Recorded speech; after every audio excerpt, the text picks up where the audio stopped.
Hello everyone, আসসালামু আলাইকুম। সবাইকে স্বাগতম জানাচ্ছি আমার গ্রামের নতুন আরেকটি ভিডিও ব্লগে। ঈদের ছুটিতে আমরা গ্রামের বাড়িতে এসেছিলাম।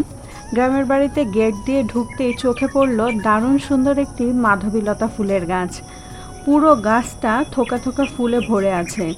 সত্যি বলতে মনে হচ্ছিল ফুলগুলো যেন হাসি মুখে আমাদেরকে অভ্যর্থনা জানাচ্ছে। এত সুন্দর দৃশ্য দেখে মুহূর্তেই সারাদিনের ক্লান্তি দূর হয়ে গেল। আলহামদুলিল্লাহ, আমাদের গ্রামের বাড়িতে অনেক রকমের ফুল, ফল আর সবজির গাছ রয়েছে। তাই গ্রামের বাড়িতে গেলেই চারপাশে শুধু সবুজ আর সবুজ দেখতে পাই। শহরের ব্যস্ততা থেকে দূরে প্রকৃতির এত কাছে থাকতে আমার ভীষণ ভালো লাগে। সবুজের এই শান্ত পরিবেশ আর রঙিন ফুলের সৌন্দর্য মনকে অনেক বেশি সতেজ, প্রশান্ত আর প্রাণবন্ত করে তোলে।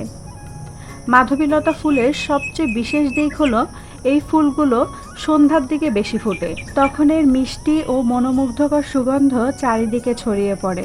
হালকা বাতাসে সেই সুবাস পুরো পরিবেশটাকে আরও মোহনীয় করে তোলে। প্রকৃতিকে যারা ভালোবাসে তাদের কাছে এই অনুভূতি সত্যিই ভাষায় প্রকাশ করার মতো নয়। এই কারণেই অনেক মানুষ বাড়ির গেটের সামনে মাধবীলতা লাগিয়ে থাকেন। তাই একে অনেকেই গেট ফুলও বলে থাকেন। যখন পুরো গাছটা রঙিন ফুলে ভরে যায় তখন বাড়ির সৌন্দর্য কয়েক গুণ বেড়ে যায়। বাড়িতে আসা অতিথিদের চোখেও প্রথমেই এই সুন্দর ফুলের গাছটি ধরা পড়ে। যারা রেগুলার আমার ভিডিও দেখেন তারা হয়তো জানেন আমি ফুল খুব ভালোবাসি। শুধু ফুল দেখতেই নয়, আমি ব্যক্তিগতভাবে গার্ডেনিং করতেও খুব পছন্দ করি।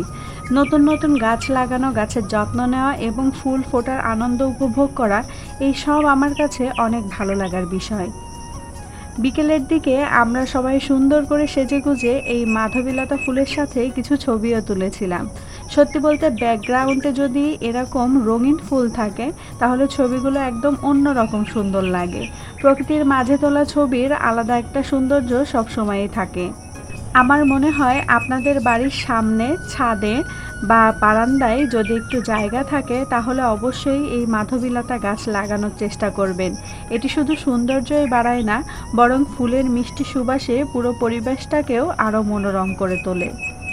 কি সুন্দর থোকায় থোকায় ফুল ধরে আছে দেখুন, আর এত কালারফুল, দেখলেই যেন চোখ জুড়িয়ে যায়। এই ফুল কিন্তু আরও বিভিন্ন রঙের হয়ে থাকে, কিন্তু বেশিরভাগ ক্ষেত্রেই এই গোলাপি রঙটাই দেখা যায়। আপনাদের বাড়িতে কি মাধবীলতা ফুলের গাছ আছে? থাকলে অবশ্যই কমেন্ট করে জানাবেন। আর এই ফুলের কোন বিষয়টি আপনার সবচেয়ে বেশি ভালো লাগে সেটাও লিখে জানাতে ভুলবেন না। এই ছিল আজকের ছোট্ট ব্লগ। দেখা হবে নেক্সট ভিডিওতে নতুন কোনো টপিক নিয়ে। সে পর্যন্ত আপনারা সবাই ভালো থাকুন, সুস্থ থাকুন। আসসালামু আলাইকুম, আল্লাহ হাফিজ।